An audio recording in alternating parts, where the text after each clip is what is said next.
এতগুলা সরকার এসেছে, জাতীয় সংসদে কোরআনের একটি আইনও চালু করে নাই। মাননীয় স্পিকার, সবচাইতে লজ্জা, সবচাইতে দুঃখজনক কথা হলো এটা।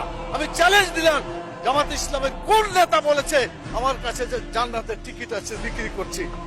মাননীয় প্রধানমন্ত্রীকে জবাব দিতে হবে। বাংলাদেশে কেন নামাজ চালু করা হলো না? চাঁদাবাজ কোন দলের সদস্য হতে পারে না। চাঁদাবাজ চাঁদাবাজি, তাদেরকে ধরতে হবে, গ্রেপ্তার করতে হবে।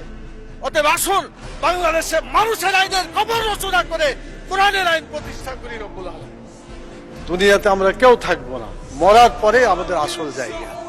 এখানে যা আলোচনা হচ্ছে সব দুনিয়া কেন্দ্রিক আলোচনা হচ্ছে। আখিরাতে কি হবে এই চিন্তা কারো মনে নাই। আল্লাহ তাআলা সূরা আলে ইমরানের 185 নম্বর আয়াতে বলেছেন, ফামান যুহজিহা আনিন নার ওয়া উদখিলাল জান্নাত ফাকাদ ফাজ।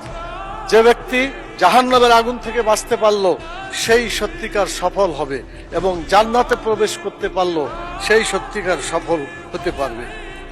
মাননীয় স্পিকার, সংসদ লবিতে ঢোকার সময় আল্লাহর প্রতি পূর্ণ আস্থা এবং ঈমান, এটা দেখার পরে মনে হয় যে আল্লাহর প্রতি যদি ঈমান থাকে তাহলে তো আমাদের আইনের উৎস আল কোরআন।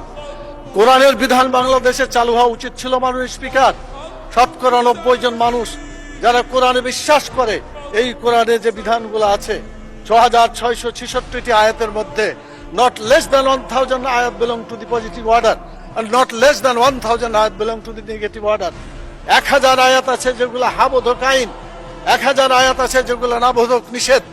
কোরআনের এই 1000 পজিটিভ এবং 1000 নেগেটিভ আয়াতগুলা বাংলাদেশে কায়েম করতে হবে, এটা আমাদের দাবি। মাননীয় স্পিকার, এরপরে যে কথা আমি বলতে চাই মাননীয় স্পিকার, সেটা হলো আল্লাহ তাআলা যাদেরকে নির্বাচিত করেছেন, হুকুমের ক্ষমতা দিয়েছেন, সূরা হজের 41 নম্বর আয়াত।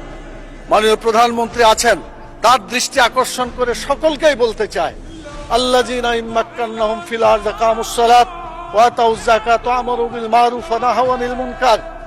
যারা রাষ্ট্র ক্ষমতা পাবে তারা দেশে নামাজ চালু করে মানুষের চরিত্র ভালো করে দেবে, এবং যাকাত চালু করে মানুষের ক্ষুধা, দারিদ্র, বেকারত্ব দেশ থেকে তারা বিতাড়িত করবে। ভালো কাজ করে মানুষকে শান্তিতে থাকতে দেবে, খারাপ কাজ বন্ধ করে অশান্তির আগুন থেকে মানুষকে রক্ষা করবে।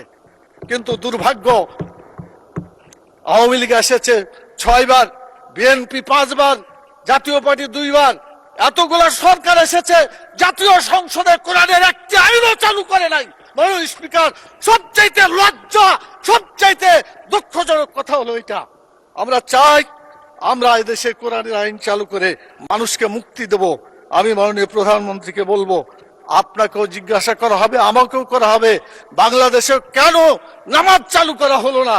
কেন যাকাত চালু করে ক্ষুধা, দারিদ্র, বেকারত্ব দেশ থেকে দূর করা হলো না? কেন ভালো কাজ চালু করে মানুষকে শান্তিতে থাকতে দেওয়া হলো না? কেন খারাপ কাজগুলো বন্ধ করে অশান্তি থেকে মানুষকে রক্ষা করা হলো না? মানুষ